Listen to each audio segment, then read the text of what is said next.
Alright folks, we're here to talk about the Ezgo Rxv. When it came out, I think they were going to be Ezgo's top of the line stuff, almost like the club car precedent in the club car world. But we have immediately was having problems with the braking system. I think you see more and more complaints about the electric brakes and anything as far as locking up there on the back of the motor. Why they did not put some cables on the brake pedal and put some brake drums on these carts, I have no idea. But that has been a big problem, right? Yeah, we've seen several over the past several years now With the electric brake. Mm-hmm. And now you look them up and you're gonna see a lot of complaints about the decoder. And you can tell them a little bit about the decoder. You know, basically it acts as a speed sensor. You know, like we'll use club car for example. Theirs is on the outer case of the motor. It's pretty simple to get off, a couple screws and then the magnet. Well, this one you have to pull the whole motor off of the golf cart and open it up completely because it's on the inside. It uses the armature to actually spin a bearing, and it just sends a signal to how fast the golf cart's going to the controller. You know, they do fail, but it's not as often as like he was explaining on the braking system failing. Yeah. But it's a whole lot of differences. I mean, especially this is we're working on 2008. You know, they don't have any brushes in the motor, so he'll show you got all your wires running straight into the motor, and you cannot undo them at the motor. So many different things that are different on this. This particular car, it's 2008. We did not have a handheld for it.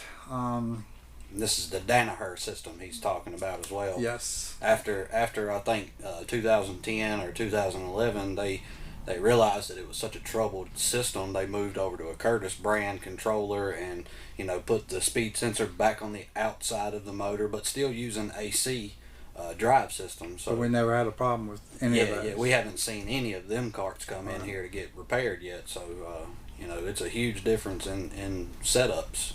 So what we ended up doing on this, and this was doing all kinds of crazy stuff. And we got a manual on it, so we at least tried to go through the steps on that to hopefully. One of them led us to the throttle position sensor, I think. Yep, and then the brake sensor, because it's a sensor on the brake sensor. Pedal. Yes, so we tried that. Still no luck. So the cart it would take off like it's going to go fine, and then once you hit full pedal, it would just completely stop. Yeah, almost throw you out of the golf cart. It stopped so hard.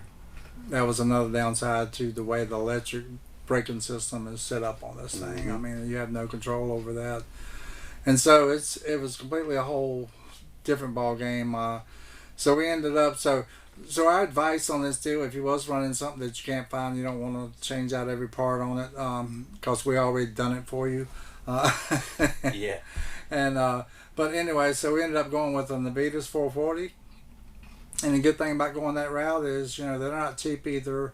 However, they are a diagnostic tool once they're installed. Yeah, they have a built-in diagnostic system to where it'll flash a LED light a certain number of times and gives you a code. And when you buy the Navitas, they give you a book that gives you the troubleshooting codes in it. And I mean, of course, you guys can use Google and look up all these codes as well. That's the best thing about Navitas. They put it all out there for you. So once you get that code, you know right then what the problem is. And well, you can even download the app. Yeah, you download the app on your phone. Yeah, so Navitas is definitely the way to go. But anyway, for your RxV people out there, and you're having some kind of crazy problems, one thing about this particular one, or carts like this one, is we learned a whole lot. So feel free to contact us. Leave comments down below. We try to get in touch. Well, we're going to stay a little bit closer on our YouTube channel.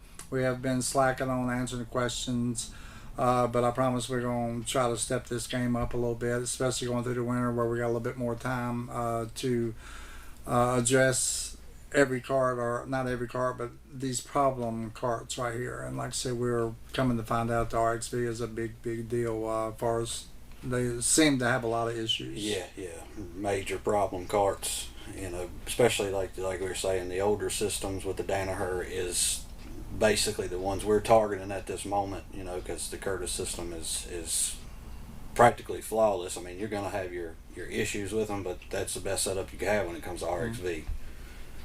But hopefully this video will help a little bit, and just information of the RxV, or if you got any questions, hopefully we can help you out here at eCar Parts. And we thank you guys for watching the videos, and subscribe to the channel, and hopefully you'll like it, and hit that bell for notifications, and we'll talk to you soon.